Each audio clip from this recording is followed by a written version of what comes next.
el capítulo anterior mencionamos la afirmación de actualidad y vigencia del manifiesto realizada por Erich Hobsbawm.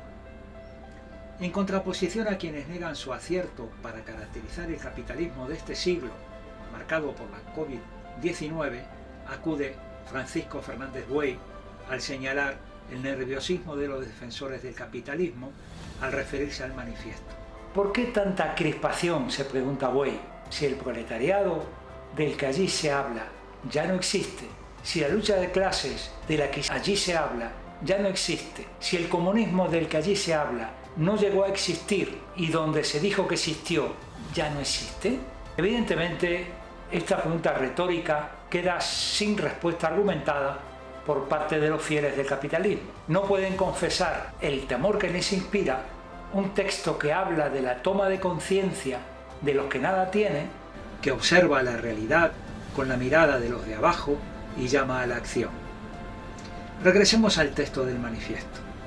En el bloque denominado Literatura Socialista y Comunista, sus autores desnudan las carencias y, en algunos casos, el espíritu reaccionario de una parte del socialismo existente en la época en que fue escrito el manifiesto. Este bloque, a su vez, está subdividido en tres apartados. El socialismo reaccionario, una mezcla de lamento, eco del pasado y rumor sordo del porvenir, lo define el manifiesto. Otro, el socialismo burgueso conservador, que según Marx y Engels penetra en el antagonismo de clases, pero no acierta a ver en el proletariado una acción histórica independiente. Y por último, el socialismo y el comunismo crítico utópico, que según Marx y Engels ataca las bases de toda la sociedad existente, pero sus doctrinas acerca de la sociedad futura giran en torno a la desaparición de la lucha de clases. En síntesis, no ven el potencial revolucionario del proletariado, solo ven su sufrimiento, rechazan la lucha de clases y por lo tanto la acción revolucionaria. Nos quedan por reseñar dos bloques: proletarios y comunistas, y actitud de los comunistas ante los otros partidos de la oposición.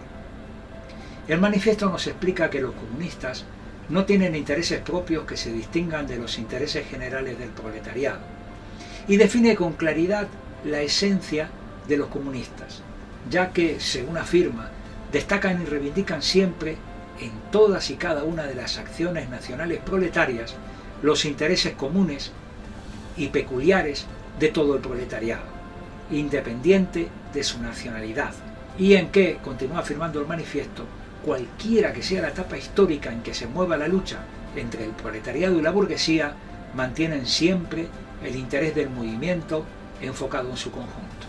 Sobre su papel en el movimiento obrero, el texto nos explica que su objetivo inmediato es formar la conciencia de clase del proletariado, derrocar el régimen de la burguesía, llevar el proletariado a la conquista del poder. Otro de los aspectos importantes de este bloque es la mención del carácter unitario que debe presidir la acción política de los comunistas, aun cuando el trabajo unitario sea con opciones reformistas. Podemos leer: en Francia se alían al Partido Democrático Socialista. En Suiza apoyan a los radicales sin ignorar que este partido es una mezcla de elementos contradictorios. Pero todo esto, señala el manifiesto, sin dejar de trabajar un solo instante entre los obreros, hasta afirmar en ellos, con la mayor claridad posible, la conciencia del antagonismo hostil que separa a la burguesía del proletariado. Resumiendo, concluye el manifiesto, los comunistas apoyan en todas partes cuantos movimientos revolucionarios se planteen contra el régimen social y político imperante.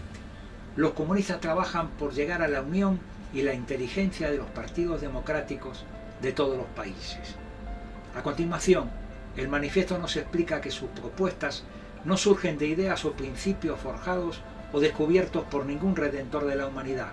Son todos, continúa afirmando, expresión generalizada de las condiciones materiales de una lucha de clases, real y vívida. El manifiesto quiere dejar claramente expresada la opinión de los comunistas frente a todos los temas puestos a debate. Por ello, Marx y Engels no rehúyen fijar posición sobre la propiedad privada. Así, afirman, lo que caracteriza al comunismo no es la abolición de la propiedad en general, sino la abolición del régimen de propiedad de la burguesía, expresión última y más acabada de ese régimen de producción y apropiación de lo producido, que reposa sobre la explotación de unos hombres por otros, para continuar explicando que los comunistas no aspiramos a convertir en colectiva una riqueza personal. A lo único que aspiramos es a transformar el carácter colectivo de la propiedad, a despojarla de su carácter de clase. Otra de las afirmaciones del manifiesto que levanta ampollas es su afirmación de que los trabajadores no tienen patria. Ha querido presentarse esta afirmación como una negación del sentimiento patriótico nacional por parte de los comunistas. Nada más lejos de la realidad. Marx y Engels lo aclaran cuando nos dicen que el proletariado tiene sentimiento nacional, aunque aclaran, no coincide ni mucho menos con el de la burguesía.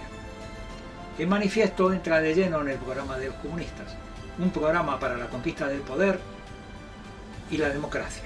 Después de señalar que las medidas propuestas no podrán ser las mismas en todos los países y deberán ser aplicadas según los casos, destacan entre otras: centralización del crédito en el Estado por medio de un Banco Nacional con capital del Estado y régimen de monopolio, nacionalización de los transportes, multiplicación de las fábricas nacionales y de los medios de producción, roturación y mejora de los terrenos con arreglo a un plan colectivo, articulación de las exportaciones agrícolas e industriales, tendencia a ir borrando gradualmente las diferencias entre el campo y la ciudad, educación pública y gratuita de todos los niños, prohibición del trabajo infantil en las fábricas.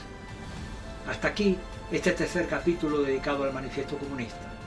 En el próximo cerraremos nuestra reseña sobre este clásico repasando los prólogos a estas obras escritos por Marx y Engels. Gracias por tu atención.